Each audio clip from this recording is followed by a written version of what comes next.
karunia dan damai sejahtera dari Tuhan Allah Bapa kita dan dari anaknya Tuhan Yesus Kristus menyertai kamu sampai selamanya. Amin. Selamat pagi saudaraku, selamat beraktivitas untuk kemuliaan Tuhan. Dipandu firman-Nya dari Daniel 4 ayat 32, demikianlah firman Tuhan. Engkau akan dihalau dari antara manusia, dan tempat tinggalmu akan ada di antara binatang-binatang di padang. Kepadamu akan diberikan makanan rumput seperti kepada lembu, dan demikianlah akan berlaku atasmu sampai 7 masa berlalu, hingga engkau mengakui bahwa yang Maha Tinggi berkuasa atas kerajaan manusia dan memberikannya kepada siapa yang dikehendakinya. Demikianlah firman Tuhan. Bapak Ibu Saudaraku yang terkasih dalam Yesus Kristus, setiap orang memiliki keinginan untuk berkuasa.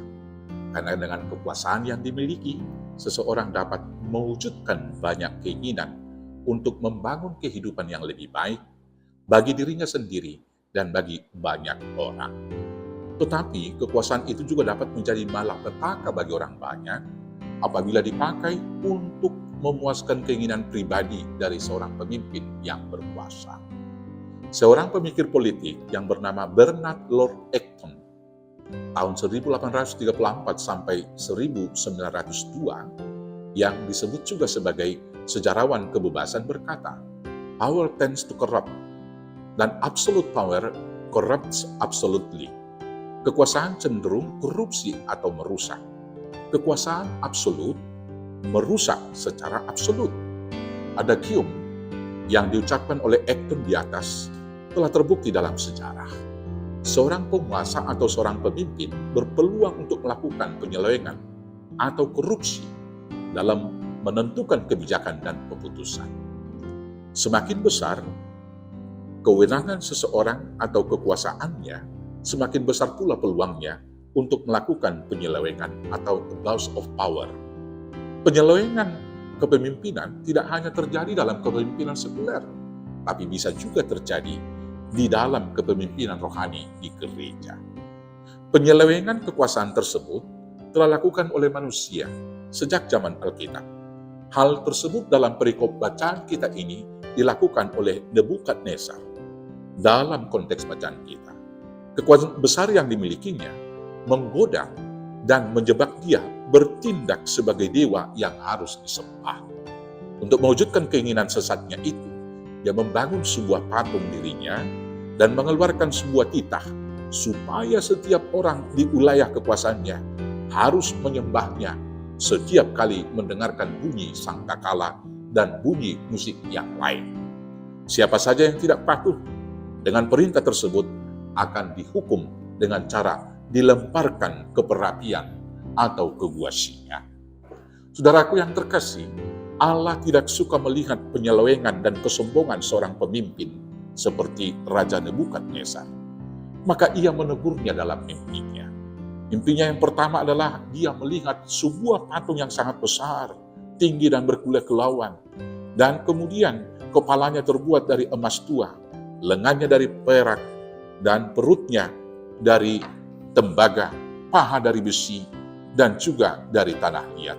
Kemudian terungkit sebuah batu yang bukan diungkit atau tanpa oleh karena tangan manusia.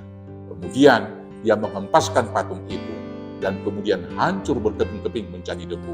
Dan selanjutnya datang angin meniupnya sehingga hilang tidak berbekas. Tuhan juga menegur dia melalui mimpi yang kedua. Dalam penglihatannya dia melihat sebuah pohon yang sangat besar dan sangat tinggi, dapat dilihat sampai ke ujung-ujung dunia. Di bawah pohon itu hidup berbagai binatang dan burung-burung.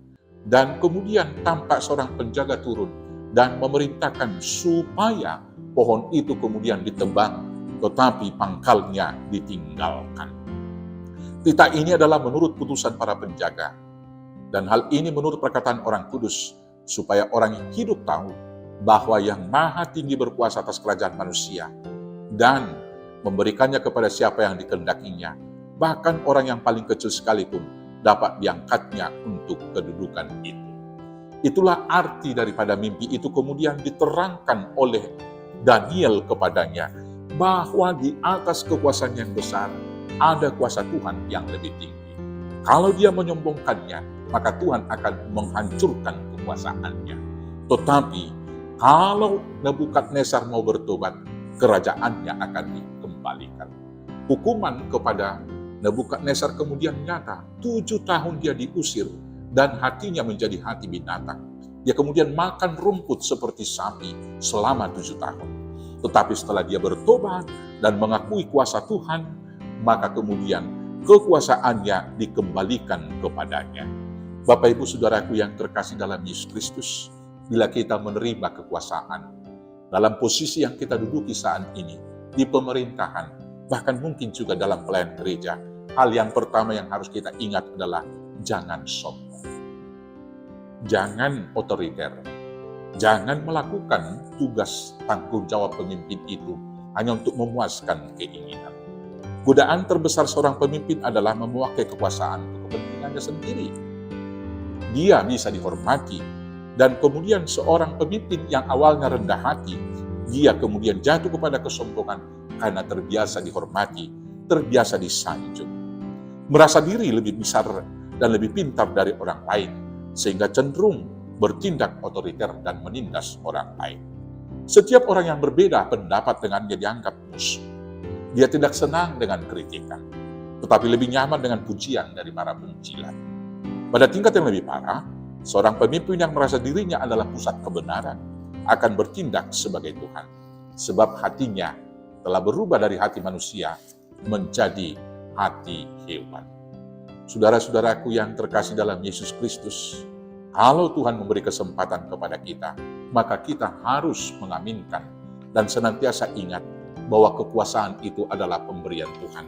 Maka harus kita pertanggungjawabkan kepada Tuhan.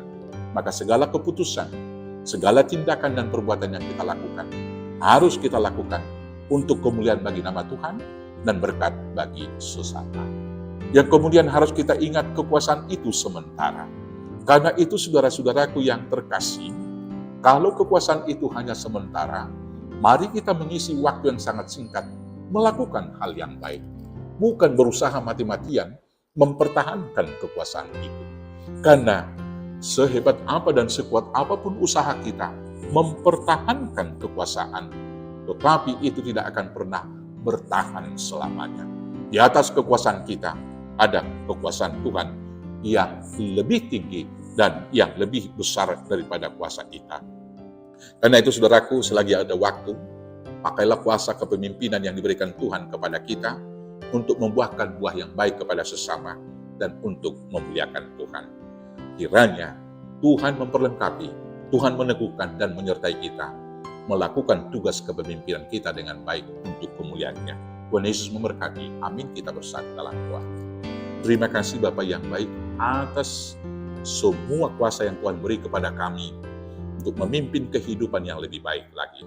Ajar kami dalam posisi masing-masing memakai anugerah dan juga semua amanah yang Tuhan beri kepada kami, melakukan segala hal yang baik untuk kemuliaan Tuhan dan menjadi berkat bagi sesama. Di dalam Yesus Kristus Tuhan Juru Selamat kami yang hidup. Amin. Selamat menunaikan tugas panggilan. Selamat memuliakan Tuhan. Selamat beraktivitas. Tuhan Yesus memberkati. Horas, horas, horas.